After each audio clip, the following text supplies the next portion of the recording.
नमस्कार विद्यार्थी मित्रांनो, अभ्यास अलर्ट या आपल्या यूट्यूब चॅनलवरती आपलं स्वागत आहे. आज दिनांक 7 ऑगस्ट 2025. चला तर मग पाहूयात आजच्या चालू घडामोडी. ओके, तर विद्यार्थी मित्रांनो, व्हिडिओ पहिल्यापासून शेवटपर्यंत पाहण्याचा प्रयत्न करा. अतिशय महत्त्वाचे प्रश्न असणार आहेत जे की तुमच्या येत्या परीक्षामध्ये कोणत्याही स्पर्धा परीक्षामध्ये डायरेक्ट क्वेश्चन विचारले जाऊ शकतात. ओके, तर आजचा पहिला प्रश्न आहे. चला, नुकताच कोणत्या राज्याच्या पर्यटन विभागाने सर्वात आकर्षक सोशल मीडिया मोहीम श्रेणीमध्ये पाटा सुवर्ण पुरस्कार 2025 जिंकला आहे? ओके, तर याचे योग्य आन्सर असेल ऑप्शन बी, केरळ. ओके, तर केरळने हा पुरस्कार जिंकला आहे. ओके, तर चला विद्यार्थी मित्रांनो, थोडीशी माहिती पाहूयात या पुरस्काराबद्दल. बघा, सर्वात आकर्षक सोशल मीडिया मोहीमच्या श्रेणीत पाटा गोल्ड अवॉर्ड 2025चे सुवर्ण पारितोषिक केरळ पर्यटन विभागाने जिंकलेले आहे. ओके, आणि या विनरने त्यांच्या गाजलेल्या मेमे लेड मेकओव्हर कॅम्पेनसाठी हा पुरस्कार मिळवला आहे. ओके, तर लक्षात ठेवा माहिती विद्यार्थी मित्रांनो. आपण पाहूयात पुढचा प्रश्न. चला, दुसरा प्रश्न आहे. 2027मध्ये कॉमनवेल्थ गेम्स खालीलपैकी कोणता देश आयोजित करेल? ओके, तर विद्यार्थी मित्रांनो, तर बघा विद्यार्थी मित्रांनो, प्रश्न पुन्हा एकदा वाचत आहे मी. 2027मध्ये कॉमनवेल्थ गेम्स खालीलपैकी कोणता देश आयोजित करेल? ओके, तर जे योग्य उत्तर असेल ऑप्शन डी, माल्टा. ओके, तर कॉमनवेल्थ गेम्स 2027चे जे आहेत ते आयोजित करेल माल्टा देश. ओके, तर चला पाहूयात आपण पुढचा प्रश्न.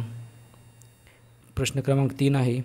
The rise of the hitman, the Rohit Sharma story हे पुस्तक कोणी लिहिले आहे? ओके, तर याचे योग्य उत्तर असेल option A, R Kaushik. Okay, तर आर कौशिक यांनी the rise of the hitman, the Rohit Sharma story हे पुस्तक नुकतेच लिहिलेले आहे. ओके, अतिशय महत्त्वाचा प्रश्न आहे विद्यार्थी मित्रांनो, जो की तुम्हाला कोणत्याही स्पर्धा परीक्षेमध्ये विचारला जाऊ शकतो वन लायनरमध्ये.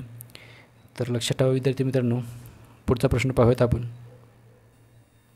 चला, चौथा क्रमांकाचा प्रश्न आहे. ऑगस्ट 2025मध्ये भारताला कोणत्या देशाकडून 16वे आणि शेवटचे एअरबस C-295 MW लष्करी वाहतूक विमान मिळाले आहे? ओके, तर याचे योग्य उत्तर असणार आहे विद्यार्थी मित्रांनो ऑप्शन बी, स्पेन. ओके, तर स्पेनकडून हे विमान भेटले आहे. ओके, तर चला पाहूयात आपण नेक्स्ट क्वेश्चन. चला, प्रश्न क्रमांक 5 आहे.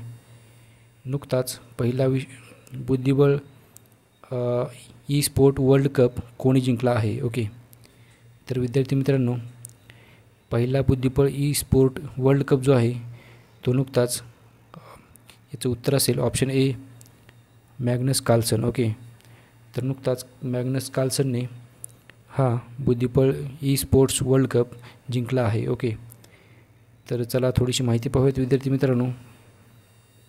बघा, बुद्धिबळ ई स्पोर्ट्स वर्ल्ड कपचा अद्याप एकमेव विजेता नॉर्वेजियन ग्रँडमास्टर म्हणजेच मॅग्नस कार्लसन ओके आहेत.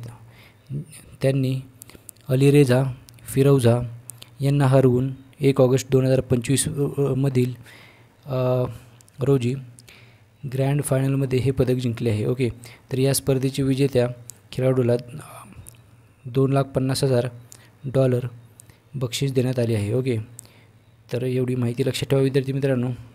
चला पाहूयात आपण पुढचा प्रश्न. नेक्स्ट क्वेश्चन आहे. प्रश्न क्रमांक 6 आहे.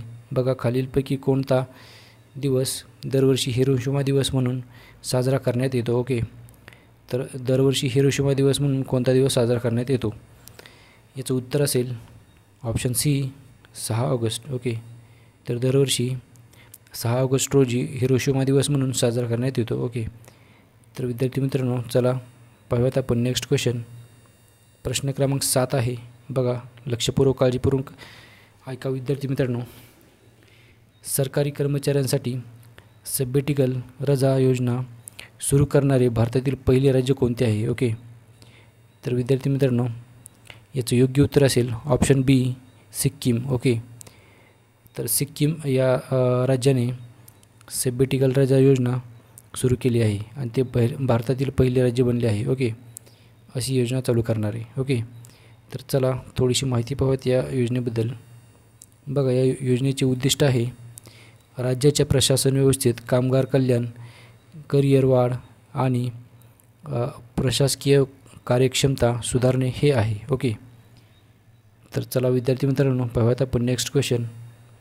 प्रश्न क्रमांक 8 आहे. बघा, नुकताच इस्रायलच्या सर्व शस्त्रास्त्र व्यापारावर बंदी घालणारा पहिला युरोपियन युनियनमधील देश कोणता आहे? ओके, तर नुकताच इस्रायलच्या जे शस्त्रास्त्र आहेत त्याच्यावरती पूर्णपणे बंदी घालणारा युरोपियन देश आहे ऑप्शन ए स्लोवेनिया. ओके, तर स्लोवेनिया या देशाने नुकताच इस्रायलचे जे शस्त्रास्त्र आहेत त्याच्यावर पूर्णपणे बंदी घातली आहे. ओके, तर चला विद्यार्थी मित्रांनो पाहूयात आपण थोडीशी माहिती या देशाबद्दल. राजधानी आहे ल्युब्लियाना आणि भाषा आहे स्लोवेनियन. या देशाचे चलन आहे युरो. ओके, तर चला विद्यार्थी मित्रांनो 9वा प्रश्न आहे. बघा, खालीलपैकी कोणते राज्य 2026पर्यंत एकदाच वापरता येणारे प्लास्टिकपासून मुक्त होणार आहे? ओके, तर विद्यार्थी मित्रांनो याचं योग्य उत्तर असेल ऑप्शन बी मध्य प्रदेश. ओके, तर मध्य प्रदेश हे राज्य 2026पर्यंत एकदाच वापरता येणारे जे प्लास्टिक आहे त्याच्यापासून मुक्त होणार आहे. ओके, तर चला पाहूयात आपण नेक्स्ट क्वेश्चन. प्रश्न क्रमांक 10 आहे. बघा, नुकतेच चर्चेत असणारे ऑर्शेनिक हायपरसोनिक क्षेपणास्त्र कोणत्या देशाने विकसित केले आहे? ओके, तर याचे योग्य उत्तर असेल रशिया. ओके, तर ऑप्शन डी याचं उत्तर असेल रशिया. ओके, तर रशियाने ऑर्शेनिक हायपरसोनिक क्षेपणास्त्र विकसित केलेले आहे. ओके, तर विद्यार्थी मित्रांनो जर तुम्हाला असे व्हिडिओ आवडत असतील तर व्हिडिओला लाईक आणि चॅनल सबस्क्राईब करा. भेटूया आपण उद्याच्या व्हिडिओमध्ये. धन्यवाद.